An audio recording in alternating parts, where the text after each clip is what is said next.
La HCC va-t-elle accomplir son devoir normalement ou va-t-elle encore faire preuve de partialité? Telle est la question qui préoccupe les candidats députés et le peuple, dont le regard est désormais tourné vers la HCC après que la CENI a publié hier les résultats provisoires des élections. Au lieu de servir et protéger le peuple, l'armée est devenue un instrument entre les mains des dirigeants actuels pour réprimer toute opposition. Elle devrait se dresser pour protéger le peuple et ses biens, surtout face aux diverses formes de manipulation du choix du peuple, a souligné le secrétaire général du parti Monima. Dans l'actualité internationale, le fils de Joe Biden, Hunter Biden, a été jugé mardi coupable par la justice américaine de détention illégale d'armes à feu en 2018 sur fond d'addiction au crack et en pleine campagne du président pour sa réélection face à Donald Trump.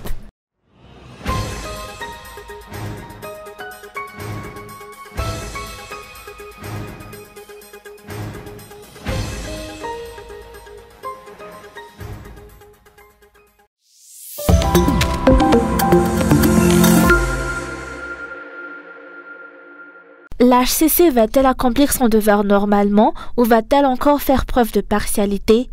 Telle est la question qui préoccupe les candidats députés et le peuple, dont le regard est désormais tourné vers la HCC après que la CENI a publié hier les résultats provisoires des élections. La CENI n'a pas, selon les explications, les prérogatives pour traiter les cas de violation et les fraudes constatées durant le processus électoral. Seule la HCC a le pouvoir de traiter les contentieux électoraux. Selon les politiciens, la HCC devrait agir en tant que système judiciaire dans la manière dont elle travaille pour prévenir d'éventuels problèmes.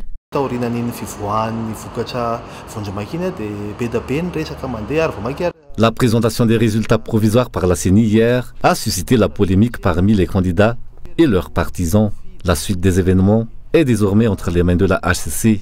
On se demande quelle décision prendra la HCC face aux remarques du juriste de la CENI concernant les irrégularités et les violations de la loi durant ces élections, ainsi que les différentes requêtes déposées. C'est une grande responsabilité qui est confiée à la HCC. En tant que haute cour constitutionnelle, elle est le dernier rempart qui doit juger de manière juste et conforme à la loi à partir de maintenant.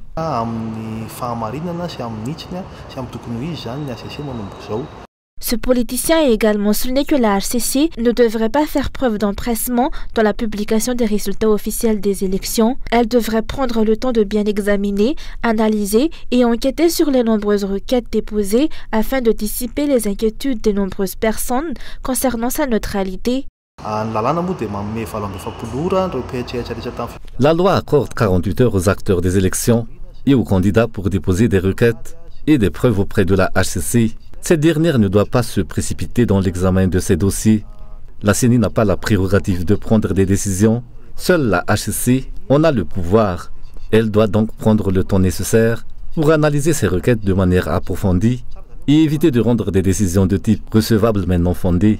Il est crucial que la HCC rende des décisions neutres conformes aux principes de l'état de droit afin d'apporter la vérité et d'éviter des troubles dans le pays. En prenant le temps nécessaire, la HCC pourra réellement mettre en lumière le véritable choix du peuple pour l'apaisement du pays. L'apaisement du pays après les dernières élections dépendra donc de la décision de cette institution. La HCC, qui est composée de plusieurs juges, doit être guidée par l'équité et la justice dans ses prises de décision.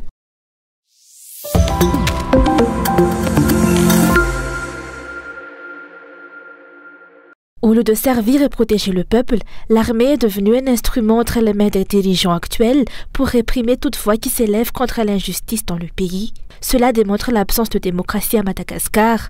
Le secrétaire général du parti Monima a souligné que les éléments des forces de l'ordre devraient se dresser pour protéger le peuple et ses biens, surtout face aux diverses formes de manipulation du choix du peuple. Rappelons les événements survenus au Gabon, où les fraudes des dirigeants étaient flagrantes. Qu'ont fait les forces de l'ordre? Elles n'ont pas opprimé le peuple, mais elles ont annulé les élections. En revanche, à Madagascar, il n'y a pas un seul district où des cas de fraude électorale n'ont pas été signalés. Pourquoi? Alors, est-ce vers le peuple que les forces de l'ordre dirigent leur mécontentement? Le rôle de l'armée est d'assurer l'ordre et la paix dans le pays, et non de favoriser les injustices, selon les explications.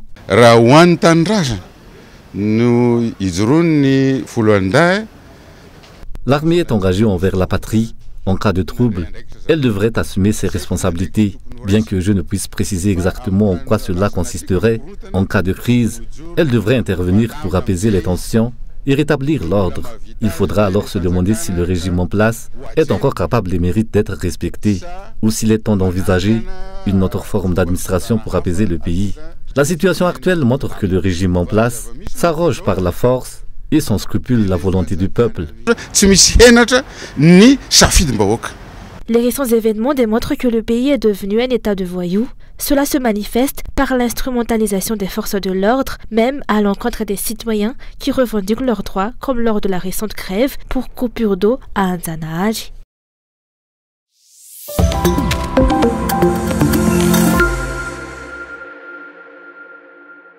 L'ambassadrice de l'Union européenne à Madagascar, Isabelle Delattre, a tenu un discours en malgache lors de la célébration de la Journée internationale de la mer à Thomasin. Cette initiative témoigne de son attachement à Madagascar et à son peuple, ainsi que de son engagement en faveur de la protection de l'environnement et des océans.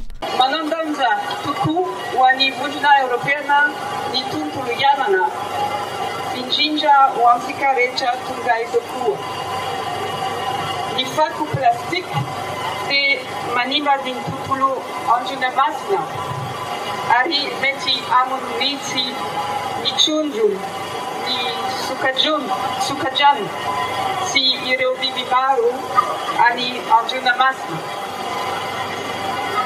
nuizani si tukuni abilasika iparitaka eni amini turapaska si ani aniti Ranmasna ireni faku plastik ireni.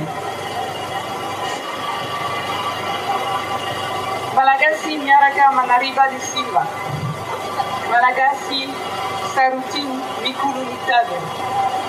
Malagasi manangana nufi yungudana.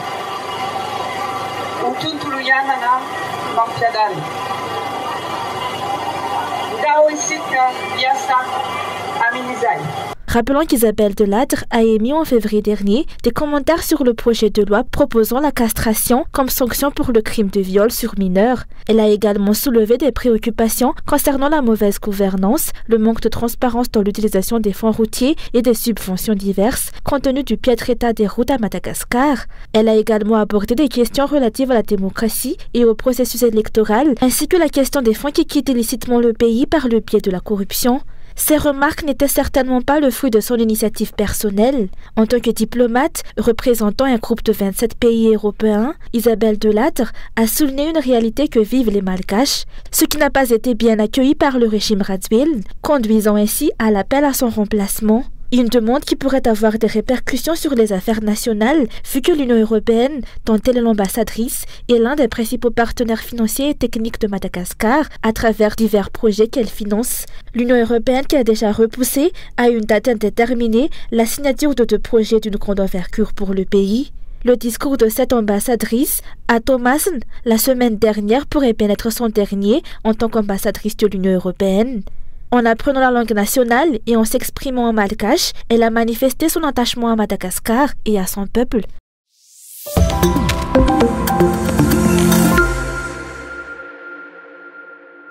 Les Wulubé, ou notables de Tsioumbé, ont exigé aujourd'hui la libération de la députée Maskoula Mali. La députée est en garde à vue depuis le début du mois de juin, après son arrestation à son domicile le 31 mai. Elle est soupçonnée d'être à l'origine de l'incendie criminel du bureau de la CENI à Tsioumbé. Selon les notables, Maskoula Mali a accompli 2 mandats sans jamais commettre de méfaits.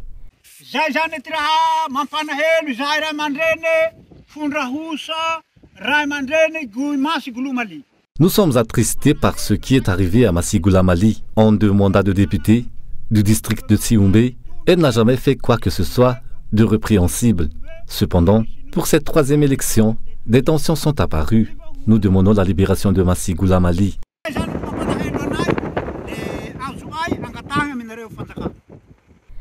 Rappelons qu'Amnesty International s'est déjà exprimé sur cette affaire et a également demandé la libération immédiate de la députée Maskoula Mali. Cette députée encore en fonction a été arrêtée à son domicile par une 50aine de forces de l'ordre. Elle a été emmenée à Mbuvumbe et est détenue en violation de la loi selon Amnesty International. De son côté, le président par intérim de l'Assemblée nationale a déjà adressé une lettre au Premier ministre pour constater que dans cette affaire, l'immunité parlementaire de cette députée n'a pas été respectée, conformément à l'article 73 de la Constitution et aux articles 10 et 11 du statut régissant le fonctionnement de l'Assemblée nationale. La députée de Tiwumbe bénéficie encore des droits qui lui confèrent ses fonctions. Les développements de cette affaire sont attendus.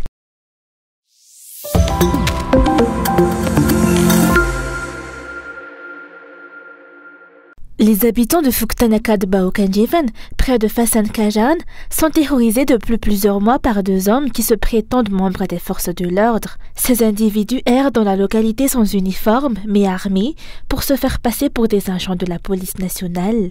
Chaque mois, ils extorquent de l'argent aux parents dont les fils sont impliqués dans des affaires de drogue. Une fois, ils ont arrêté un enfant et nous leur avons demandé leur identité. Ils ont affirmé être des membres des forces de l'ordre, ayant pour objectif d'assainir notre localité et ont exhibé des armes pour appuyer leurs dires. À chaque rassemblement de jeunes, même sans preuve de consommation de drogue, ils en sélectionnent deux. Ils repèrent où habitent ces jeunes et reviennent régulièrement pour extorquer de l'argent à leurs parents. Lorsqu'on leur demande d'aller au commissariat pour régler l'affaire, ils refusent toujours. Leur présence est sporadique. Ils disparaissent pendant un mois puis reviennent. Nos enfants sont accusés de consommation de drogue ou d'autres délits et ils trouvent toujours un prétexte pour nous extorquer de l'argent.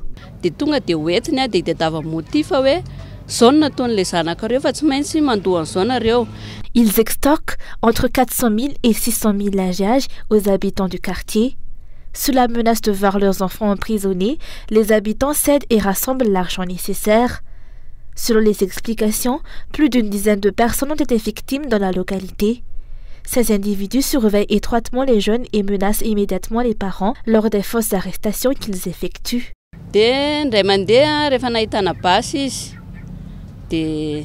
Quelques minutes après leur départ, nous avons contacté les forces de l'ordre pour signaler que deux de leurs éléments venaient dans notre quartier pour arrêter des jeunes. La centrale a répondu qu'aucun de leurs membres n'avait été envoyé dans notre quartier et a demandé que nous rattrapions les deux hommes pour les interroger.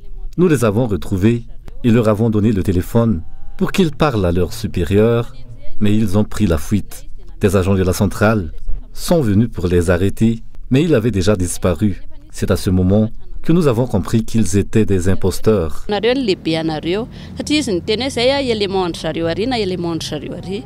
Parmi les témoignages recueillis, une jeune femme a été victime d'extorsion et de pression de la part de ces deux individus. Selon ses dires, les deux hommes entrent directement dans le foyer et terrorisent la famille pour obtenir de l'argent. Dans le cas de cette famille, les deux hommes ont immédiatement confisqué leur téléphone pour empêcher tout appel aux forces de l'ordre. Ils prétendaient être des agents des forces de l'ordre et ont accusé mon père de vol. Ils étaient effectivement armés. Lorsque j'ai essayé de passer des appels, ils ont saisi mon téléphone alors que je voulais les prendre en photo pour pouvoir les identifier auprès de la police. Nous leur avons demandé de nous emmener au poste de police et mon père les aurait suivis, mais ils ont refusé et ont insisté pour que je monte dans leur 4x4. J'ai pris la fuite car j'avais peur. Malgré mes explications sur nos difficultés, ils m'ont menacé et ont continué à exiger de l'argent. Selon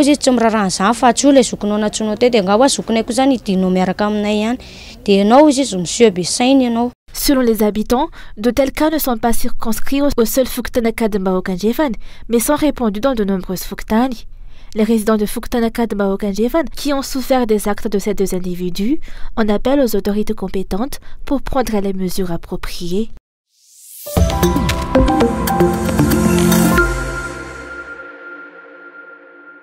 La mise en service de la compagnie aérienne Emirates, reliant Dubaï, les Seychelles et Madagascar, suscite des inquiétudes parmi les observateurs qui craignent que cela n'entraîne une augmentation des cas de contrebande des richesses nationales, ont souligné aujourd'hui les analystes politiques. L'État malgache doit mettre en place un système clair pour protéger ses frontières, tout en établissant une coopération étroite avec l'État arabe pour contrôler et limiter l'exportation illicite des richesses nationales.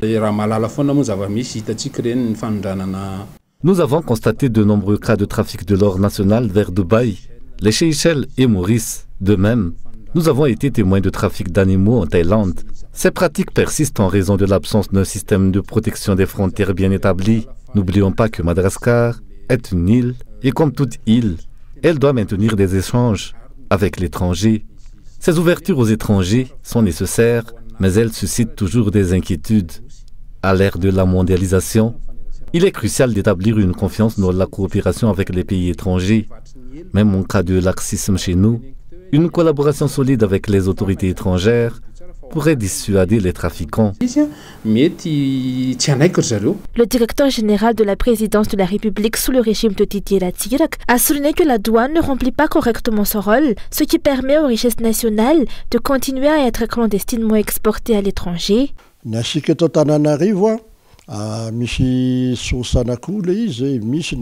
À Antananarivo, ces pratiques ont deux sources principales dans la voie privée, comme dans l'affaire des 73 kilos d'or ou le trafic d'or national vers les Comores.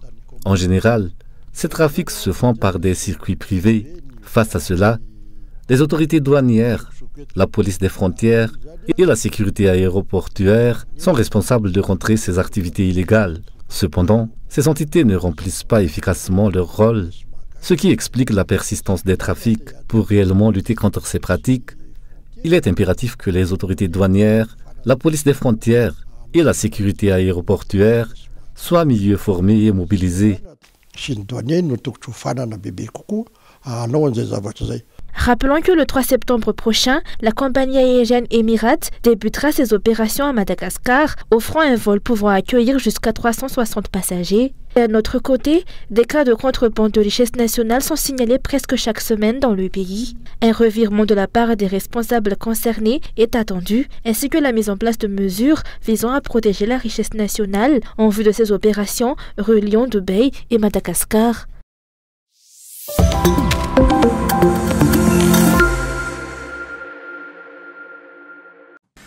Une étreinte et quelques sourires pour marquer son soutien indéfectible. Le président américain Joe Biden a modifié à la dernière minute son agenda officiel pour se rendre dans le Delaware au chevet de son fils, juste après l'annonce du verdict de son procès.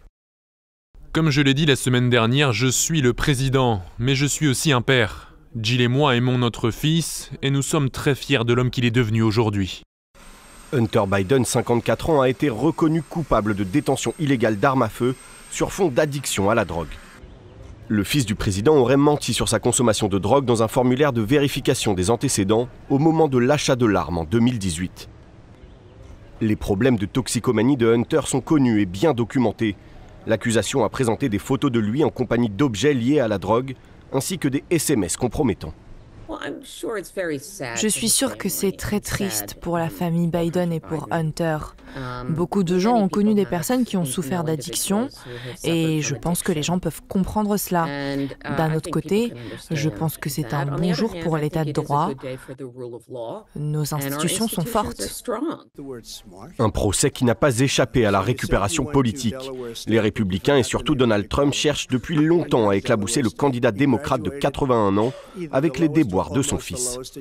Aujourd'hui, pour la première fois, la famille criminelle Biden doit rendre des comptes et en tant que républicains, nous continuerons à enquêter sur cette famille. Joe Biden a également utilisé le procès de son fils pour mettre en avant la nécessité de mieux encadrer l'achat des armes à feu et ainsi incriminer son principal rival sur le sujet. C'est la première condamnation pénale contre un enfant d'un président américain en exercice. Hunter Biden a encore la possibilité de faire appel. Il risque une peine pouvant aller jusqu'à 25 ans de prison.